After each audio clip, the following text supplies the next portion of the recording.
Welcome back to my channel. अगर आप class 12 में हो तो ये वीडियो आपके लिए बहुत हेल्पफुल है, और अगर आप बी कॉम या एमबीए के स्टूडेंट हो तो भी ये वीडियो बहुत हेल्पफुल है, और अगर आप कॉम्पिटिटिव एग्जाम तैयारी कर रहे हो तो भी ये वीडियो आपके लिए बहुत हेल्पफुल है। इस वीडियो में हम फेयर्स के प्रिंसिपल ऑफ मैनेजमेंट के बारे में पढ़ेंगे।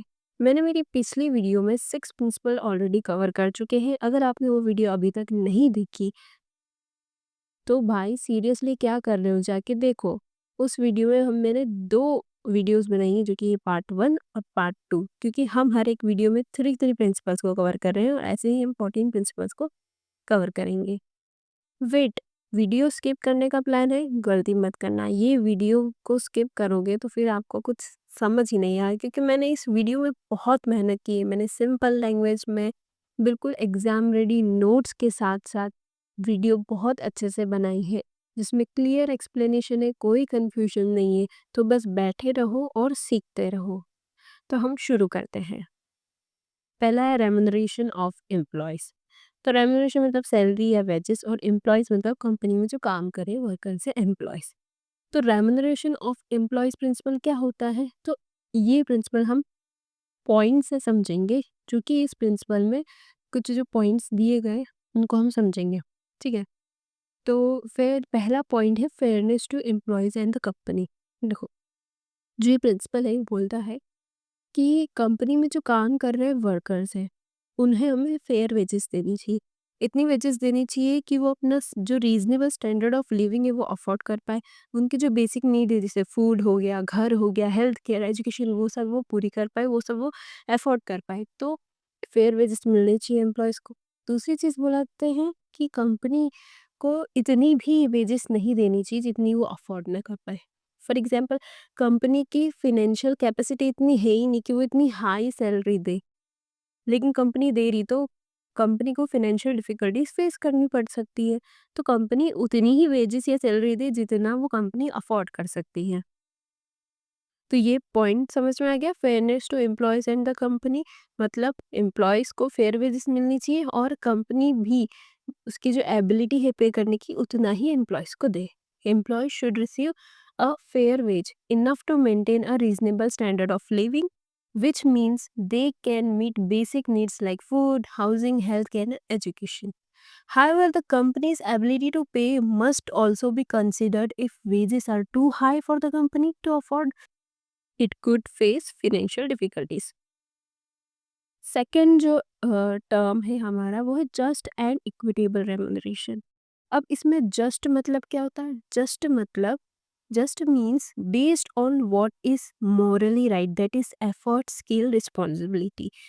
जस्ट मतलब जो कंपनी में वर्कर्स काम कर रहे हैं, जो उनके एफर्ट्स दे रहे हैं, वो जो उनकी स्किल यूटिलाइज हो रही है, उतनी रेम्यूनरेशन तो उन्हें मिलनी चाहिए। ठीक है?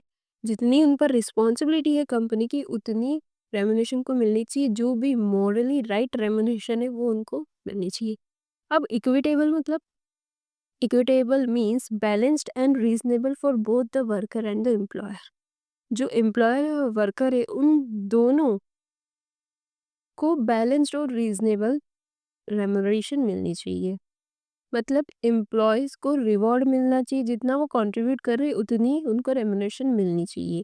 और किसके बेस पे मिलनी चाहिए? एक्सपीरियंस के बेस पे भी मिलनी चाहिए। जो परफॉर्मेंस दे रहा है कंपनी को, जितना उसकी परफॉर्मेंस से कंपनी का फ़ायदा हो रहा, उतनी रेम्युनरेशन मिलनी चाहिए। रेम्युनरेशन ना तो ओवरपेड होनी चाहिए, ना ही अंडरपेड होनी चाहिए। पॉजिटिव वर्कप्लेस एनवायरनमेंट, जब हम सबको फेयरली ट्रीट करते हैं तो एक अच्छा एनवायरनमेंट बिल्ड होता है हमारी ऑर्गेनाइजेशन में। अच्छा कॉपरेशन होता है। ठीक है? और जो मैनेजमेंट है और वर्कर्स के बीच में अच्छे रिलेशंस होते हैं, कोई कॉन्फ्लिक्ट नहीं होती, और एम्प्लॉयज़ और मैनेजमेंट में कोई डिससेटिस्फैक्शन नहीं होता है। Fair compensation leads to a congenial atmosphere, meaning a friendly and cooperative work environment. एक फ्रेंडली और कोऑपरेटिव वर्क इन्वायरमेंट बिल्ड होता है। It fosters good relations between workers and management, reducing conflicts and dissatisfaction. पर है smooth company operation. When employee feel fairly treated, they are more motivated, productive and loyal. जब employees को अच्छे से Fairlie treat करते तो ज़्यादा मोटिवेटेड होते, कंपनी के प्रति ज़्यादा लॉयल होते हैं और ज़्यादा प्रोडक्टिव भी होते हैं। This results in smooth functioning of the company, better team work, higher efficiency and fewer disputes और स्ट्राइक।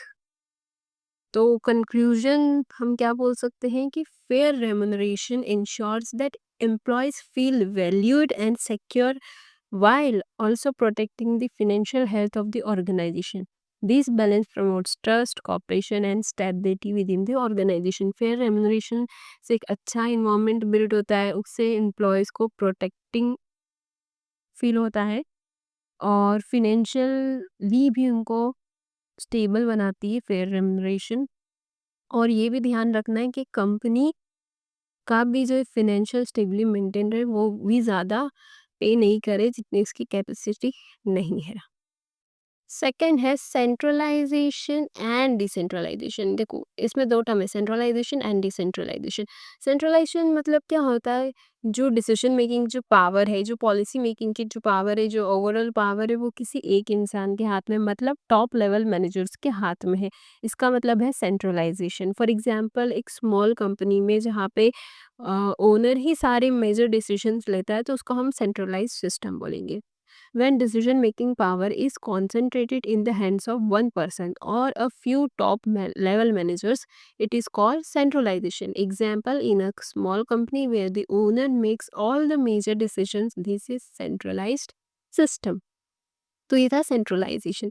फिर है डिसेंट्रलाइजेशन। अब डिसेंट्रलाइजेशन सेंट्रलाइज का उल्टा है, मतलब यहाँ पे हर किसी के पास कुछ ना कुछ पावर होती है डिसीजन मेकिंग की, तो उसको बोलते हैं डिसेंट्रलाइजेशन। मतलब कि सारे जो लेवल ऑफ मैनेजमेंट है, सबके पास थोड़ी थोड़ी पावर होती है डिसीजन मेकिंग की, लेकिन सेंट्रलाइजेशन में सिर्फ टॉप लेवल मैनेजर्स के पास पावर होती है डिसीजन मेकिंग की।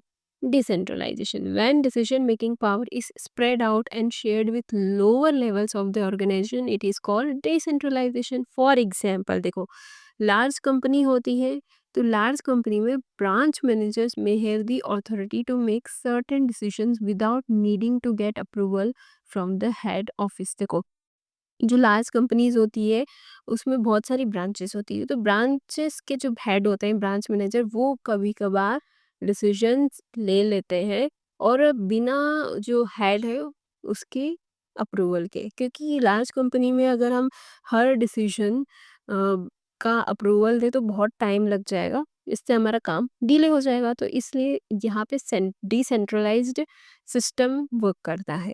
ठीक है, अब फेयर क्या बोलता है कि देखो जो कंपनी है उसमें ना सेंट्रलाइजेशन और डिसेंट्रलाइजेशन दोनों का ना एक बैलेंस्ड होना चाहिए।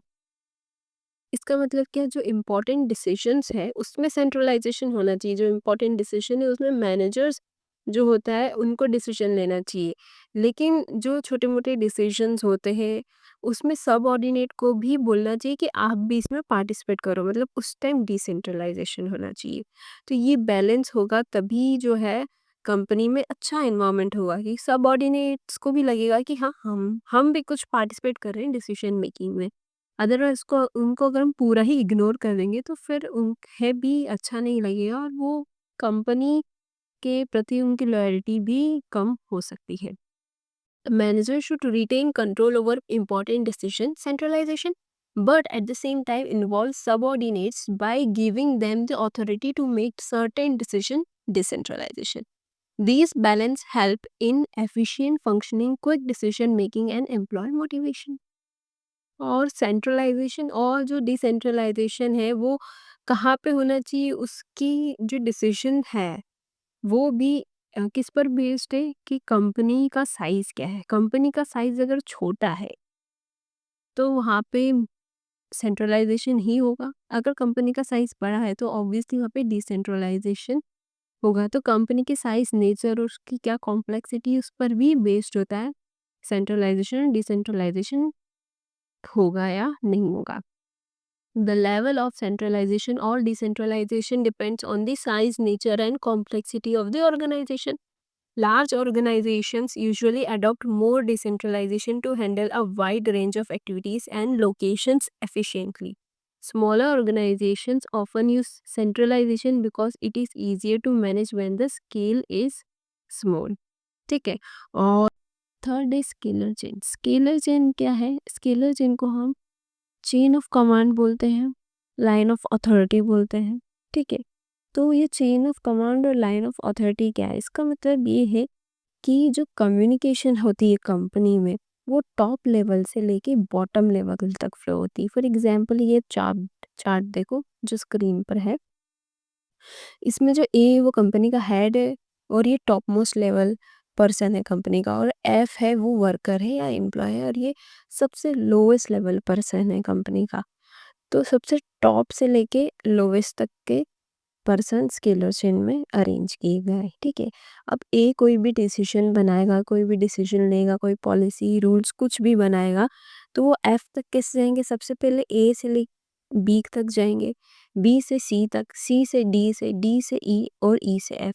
इस तरीके से कम्युनिकेशन का फ्लो होगा। डायरेक्टली ए एफ को कांटेक्ट नहीं करेगा या ए डी को भी कांटेक्ट नहीं कर सकता, और डायरेक्टली एफ ए को भी कांटेक्ट नहीं कर सकता, और एफ जो है डी को भी कांटेक्ट नहीं कर सकता।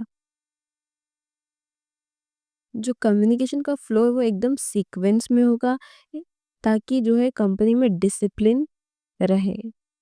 और ये जो एक फॉर्मल कम्युनिकेशन सिस्टम है जो कि हर कंपनी में फॉलो करना पड़ता है। लेकिन इसमें भी एक ट्विस्ट है। क्या ट्विस्ट है? फॉर सपोज कि अगर कोई इमरजेंसी आ गई, तो ये जो कम्युनिकेशन सिस्टम है, अगर हम इसके हिसाब से कम्युनिकेट करेंगे, स्केलर चेन के हिसाब से, तो कम्युनिकेशन डिले हो जाएगा, और इमरजेंसी सिचुएशन में अगर कम्युनिकेशन डिले हो गया तो प्रॉब्लम हो जाएगी। इसलिए फेयोल एक टर्म लेके आया, गैंग प्लैंग। गैंग प्लैंग का क्या मतलब है? अगर कोई अर्जेंट कम्युनिकेशन करनी है, तो जो सेम लेवल के एम्प्लॉयज़ है वो एक दूसरे से कम्युनिकेट कर सकते हैं। जैसे ई ओ से कम्युनिकेट कर सकता है अगर इमरजेंसी सिचुएशन हो, क्योंकि ई और ओ का जो लेवल है वो सेम है। वैसे ही बी एल का लेवल सेम है, सी एम का लेवल सेम है, ये सेम लेवल के एम्प्लॉय हैं। तो इमरजेंसी सिचुएशन में ई ओ से कम्युनिकेट कर सकता है, और इमरजेंसी सिचुएशन में एफ ए से भी कम्युनिकेट कर सकता है। तो स्केलर क्या होता है? स्केलर चेन कि हमें जो फ्लो ऑफ कम्युनिकेशन है वो सीक्वेंस वाइज होना चाहिए। किसी भी कंपनी में वर्कर डायरेक्टली सीईओ से बात नहीं करता, कांटेक्ट नहीं कर सकता है। ठीक है। सबसे पहले वर्कर को फॉरमैन से कांटेक्ट करना पड़ेगा, फॉरमैन सुपीरियर से करेगा, सुपीरियर मैनेजर से करेगा, मैनेजर डायरेक्टर, और डायरेक्टर सीईओ से करेगा। बट इमरजेंसी सिचुएशन में ज़रूरी नहीं है कि हमें ये स्केलर चेन को फॉलो करें। तो स्केलर चेन इम्पोर्टेंट क्यों है? It ensures clear authority and discipline in the organization. Scalar chain clear authority और discipline ensure करता है, prevent confusion और bypassing of seniors. Scalar chain में sequence wise flow of communication होता है, इससे confusion नहीं होता। ठीक है। Still gives flexibility in emergency. Obviously emergency में हम इसको break कर सकते हैं, तो ये flexible भी है।